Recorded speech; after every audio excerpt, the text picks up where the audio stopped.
guys. Oh god, I don't know if you can hear that. There's family downstairs. I'm just getting this out real quick before I hang out with them. Yeah, normally I would be in a exceptional mood to, help me get ready to review the show, be, interactive, be not monotone, which has been my goal this entire time. But I just found out about a good 15 minutes ago something that just stopped me. I just needed to address it, and ironically enough, I found out just before I started recording. So this might not come as a surprise to some, but there's going to be another Death Note movie. Even though Adam Wingard has faded into obscurity in the first Death Note movie, he's going to be directing a second one, or at least he says there's going to be like 2 or 3 movies in a trilogy. So, really all we could do is just wait a year and really see what happens. Is it good? Is it worse? Is it going to be worse than the first movie? Is it going to be better than the first movie? I seriously hope it's better, but my prediction is it's still not going to be good. But with that out of the way, I just wanted to get into this review. And on the topic of this video, not the Death Note sequel like I've been talking about for, I want to say like a minute or so. Considering how long it's been since I reviewed the Disappearance of Haruhi Suzumiya and this, you can tell that I'm pretty eager to finish this, and it's for a pretty, some would say, simple reason. One of the things that I know will be tough when I first plan it out, but it'll be all worth it when I get to it, is when I finish reviewing... Damn it. Okay, I just put new batteries in, I really don't care. 12 seconds later. 1 minute, 37 seconds later. Eventually. Can you hear that? Alright. One of the things that I know that'll be tough when I first plan it out, but I know it'll be worth it when I get into it, is when I finish reviewing a series or a franchise on this channel. I mentioned it a couple of times, most notably when I said that I was gonna try to review the entire Fate franchise, even though that's like a long-ass franchise, probably like 10 seasons total worth of content. And clearly, I'm not gonna go through it all in one go, and I said that back in late May when I reviewed Fate Stay Night. But this is the first time that I'm actually on the grasp of finishing my first franchise. And what better franchise to finish than the Haruhi Suzumiya franchise, the first series that I was really a huge fan of. Yeah, I'll post a link to my last 2 videos, The Melancholy and Disappearance of Haruhi Suzumiya, for anyone to get up to speed, but TLDR, here's what really happened. In the TV series, it follows a guy named Kyon and a transfer student named Haruhi as they form the SOS Brigade with the goal of searching for aliens, time travelers, and espers, as well as the mysteries of the universe. Along the way, they recruit 3 people into their brigade, Yuki Nagato, Mikuru Asahina, and Itsuki Koizumi, but little known to Haruhi, the 3 consist of an alien, kinda, robot made by aliens, that's what I think, a time traveler, and an esper, and it's revealed to Kyon that Haruhi has the power to end the world and reshape it again like clay to the way she wants it. And the rest of the series consists of the brigade doing whatever Haruhi wants so the world doesn't end and she doesn't get bored. While in the movie, Kyon wakes up one day to find that he's in an alternate universe where Haruhi and Koizumi are at a different school, Asahina doesn't know who he is, and Yuki is the only member of the literature club, is an actual person, and has a crush on Kyon. And to make things short, it's revealed that Yuki was the one who changed everything because allegedly she didn't want to protect Kyon and watch over Haruhi all the time in a possible response to the Endless Eight, and Kyon goes back to his old world by injecting her with a reinstallment program, and everything goes back to the way it was. Breathing. We all need it. And now we're on to the final series of the franchise that is set in the same alternate universe as was seen in the movie, but in a different setting, more like a fresh take on an otherwise cultural phenomenon. And with that, here is the one, the only spin-off to the Melancholy of Haruhi Suzumiya, The Disappearance of Nagato Yuki-chan. The Disappearance of Nagato Yuki-chan is a romantic comedy and slice-of-life anime that was directed by Junichi Wada and was made by the studio Satelight, who is better known for co-animating Fairy Tail alongside A1 Pictures. It aired in the spring of 2015 and consisted of 16 episodes. The show started as its own manga, a spin-off manga that produced 10 volumes from 2009 to 2016, and it was made by the same guy who made the Melancholy of Haruhi-chan Suzumiya spin-off manga that later became a short that aired around the time of the second season of the TV series back in 2009. As for the show, well, the story begins on December 18th, 2013, and for anyone who's seen the movie, you'll know that that date is very important, when it's pretty evident that the Haruhi Suzumiya official website, haruhi.tv,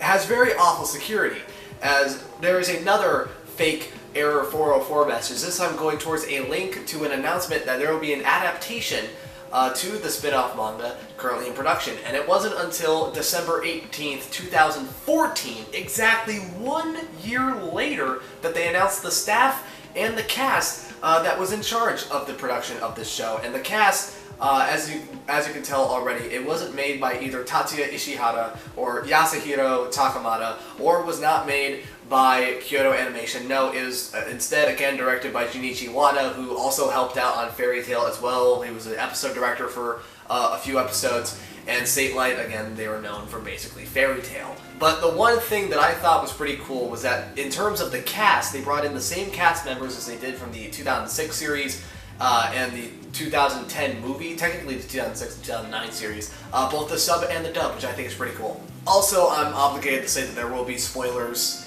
in this video, but the unfortunate part is I can't put a timestamp up because really there's spoilers for the rest of this video. So basically, if you want to see this video but also never seen the show before, I highly suggest you watch the show. But if you don't want to watch the show but want to watch this video, all I can say is that you've been warned. And with that out of the way, let's go. So the story follows Yuki Nagato, who instead of bending space-time and hacking into mainframes, is a shy girl who does nothing but play video games and eat food, even though she is the only member of the literature club at North High School. While trying to think of a way to prevent the club from being shut down, she meets a mysterious girl who persuades her to write an alien message to Santa on a local playground because Christmas was approaching. And it was because of this girl's confidence that it was rubbed off on Yuki, and she was able to ask her best friend, Ryoko Asakura, and Kyon, who we later know is her crush, to join the club, and they both say yes. Fast forward to a few days later, Yuki and Kyon later meet the mysterious girl who reveals herself to be Haruhi Suzumiya, and she, along with her classmate Itsuki Koizumi, decides to make themselves members of the literature club, even though they don't even go to the same school as Yuki or Kyon. Well, at this point in the series, you could say that I haven't seen the literature club this lively since... oh, crap. Well, we're not gonna get into that. Sayori's best girl, just saying. But anyway, the series up until episode 10 follows Yuki as she tries to confess her love to Kyon with the help of a few of her friends, Tsuruyu, who was a character that we saw throughout the entire franchise that I never mentioned before this, Ryoko, and Mikuru Asahina, but gets thwarted last minute multiple times in the most rom-com way possible, which is to have someone interrupt you and say something completely different. Basically, it's just another story between a shy girl and an oblivious guy. Nothing more, nothing less. But from episode 10 afterwards, things takes a drastic turn away from the usual rom-com atmosphere as Yuki almost gets hit by a car. Although she doesn't get hit by the car at all, she has a complete personality shift, basically given the same personality that she did in the old TV series, but it gets more complicated. So it starts with the present Yuki, the Yuki at this very moment, almost getting hit by the car, revealing to Ryoko that she is a different Yuki who possesses her memories, but not her experience, not her experiencing those memories. The good news in this situation is she's been checked by a doctor who says that she'll be back to her old self eventually. Don't ask me how, and don't ask me why. But the bad news is that she starts having new feelings towards Kyon, the new Yuki, leading Ryoko to suspect that the new Yuki and the old Yuki's personalities may be merging together. And after seeing more of the old Yuki's memories, it leads to the new Yuki thinking of the possibility that she might disappear completely when the old Yuki wakes up, instead of their personalities merging. After sensing that the next time she sleeps will be her last, she calls Kyon and confesses her love to him before she falls asleep.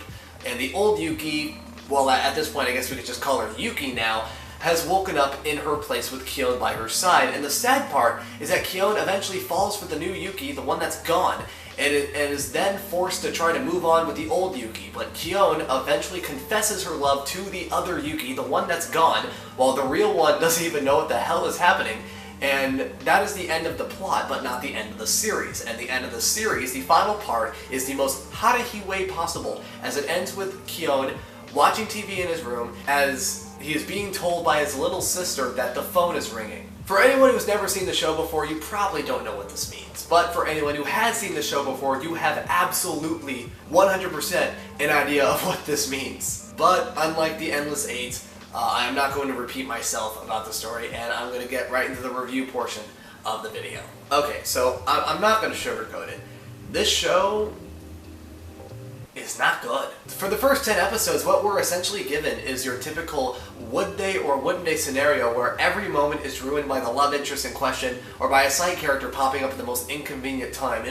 And in between these moments, they insert a lot of padding and fluff in the form of just normal slice of life segments, like the cliched bathhouse, hot spring, and beach episode to your group field trips. If you've seen enough school slice of life anime titles before, this is just a patch job of all the overused setups, with the only differences being that these are characters from the Hot Heat universe. But like I said, it was the first 10 episodes that followed this monotonous cycle, and after that point the show took an unexpected turn that introduced a plot twist that brought with it much needed character drama and much more, but we're going to get that in the final part of the video. The story of Nagato Yuki-chan may have had good intentions, but the way it went about presenting it taught with the overused scenarios that made it a tedious watch very quickly. It tossed in an unexpected twist for good measure, but by then the damage was already done. The art and animation of Nagato Yuki-chan were, for lack of a better word, pretty basic. This could also mark the first real point of contention for fans of the franchise, as they altered all the original character designs that helped to distinguish the cast into moe-laden ones that made them appear painfully generic. Now, don't get me wrong, change isn't a bad thing per se, but when the change is a downgrade from unique character design to Xerox copies, that change can be a little bit jarring. Oh, but don't worry, the quality downsizing doesn't stop there. There was also a lack of detail placed in the given background of what happens. Even the unique shot compositions that was seen in the original show and in the movie were no longer present. This may have been the result of another studio handling the show, as again Satelight took over for KyoAni, which in retrospect is a choice that might have been their first big mistake. With no proper use of lighting, no attempts at unique camera angles, inept understanding of color theory, and no real distinguishable atmosphere developed, the switch in studios was one that really put a damper on a show that was already holding on at the end of a proverbial rope. The only credit I can offer is that they were able to capture the right tone for the latter half of the show, which, you know, I could say, again, it's a pretty interesting plot twist at the end, but, you know, the tone was perfect for it, but unfortunately there wasn't that much else to say. Again, we're going to wait till the final part of the video before I can really explain the reason why I don't like that part. As if to add insult to injury, a majority of the cast felt alienated from the prior installments of the franchise. And not only did they look generic, but now even their personality was bleached, as they were either rewritten or regressed in dimension, and some were also reduced to being used as nothing more than background characters. Thankfully, some characters maintained their personality, like Haruhi and Asahina, but even then, they were all watered-down versions of their former self. Nagato and Kyon took the lead roles in the story, and while Kyon still had his sharp wit about him, it was toned down quite a bit. His personality was altered to fit a more optimistic portrayal, which in turn erased the person of reason that he was always known for into a character that didn't really quite fit that way. It's okay if they wanted his personality to reflect better the more lighthearted tone the show was going for, but his pessimistic outlook is as much of a signature of the franchise as if the yellow ribbon's as much of a trademark style of Haruhi. Getting rid of it is like getting rid of a big chunk of what makes the character stand out. Koizumi isn't even given any screen time, and it felt like he was only being placed in the show as a carryover and nothing more. Same can be said about Asahina's involvement. They were both there to fill in their roles, but they were never given any time dedicated to them.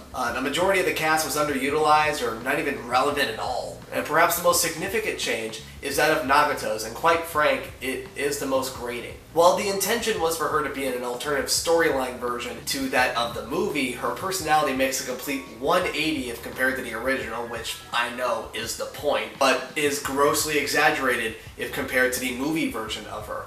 She is no longer the stoic, calculating Nagato, but a shy, hyperactive moe blob with a penchant for food and video games, which, keep in mind, are two things that she wasn't even interested in the movie. They just gave her those interests in the show. The cast as a whole was quite unappealing, and none of them was endearing or fleshed out. They were just all husks of their former selves. The soundtrack as a whole was pretty forgettable. None of it ever grips you and just remains as background noise. I can't recall anything special about it, as none of it really stood out. The only time there was any visible effort came with the piano ballads towards the latter half of the series, but even that was run-of-the-mill for what it was intended to do, which was to set the atmosphere for the plot twist, and it did it pretty well. The opening and ending themes were skippable, with the opening theme being a typical J-pop song and the ending being a somber, down-tempo one. As for the voice actors, they were all fine. The only standout one that comes to mind was that of Sugita Tomokazu's, who played Kyon, and as usual, he plays it pretty well. He did a pretty good job in the whole as a franchise. He did a pretty good job, in my opinion. His monologues were always a nice touch, and through it provided insight into the situations the characters found themselves in. So now on to the most frustrating part of the show for me. Yuki's change of personality and the after effects of her relationship with Kyo. While this was an interesting twist to say the least, it leads me to ask these questions that I thought the show would answer, but I was completely wrong. A, how did all of this happen in the first place? And B, why did it happen? What do I mean by that? Well, the plot twist had no build-up and no foreshadowing. It just came out of nowhere with no explanation, and then just went away just as quickly with no proper reasoning behind it. Honestly, it felt like it was a cheap ploy only there to break the monotony of the basic rom-com, and in a desperate attempt to salvage viewer interest by bringing in some nostalgic elements in from the original TV series, as again, after almost getting hit by a car, Yuki basically gets her own personality from the 2006 TV series. On the other hand, the character drama that arose from it was pretty nice, as it spiced things up, but with it simply popping up and then going away without consequence or reason, it just brought more questions than it helped with the overall show. Not to mention that even the stoic Nagato was reduced to acting silly after the reveal, which defeated the whole purpose of her being introduced in the plot twist to begin with. I don't know if they meant to use this as a chance to leave the story open-ended for a continuation or not, but it happened far too late into the story to matter, and everything was only brought back to the status quo by the time the series ended. And it's with my thoughts on that I'm going to give the Disappearance of Nagato Yuki-chan not a 10 out of 10, no way in hell, but cut that in half, I'm going to give it a 5 out of 10. If you're a fan of either the Disappearance arc in general from the light novel or the movie, the alternate universe that the movie and the light novel offers, the new Yuki Nagato from the alternate universe, and or just rom-coms in general, you're going to like this show. Otherwise, if you're a fan of the franchise, keep your expectations low, as in the end, this is just a good old-fashioned cash grab. Thank you guys for watching my Disappearance review video, and my final review video as of the making of this video, as of the release of this video, of the Haruhi Suzumiya franchise. If you liked this video, and if you liked the fact that I reviewed this series, you can hit the like button down below, as well as the other 2 videos that I linked up in the information bar in the corner.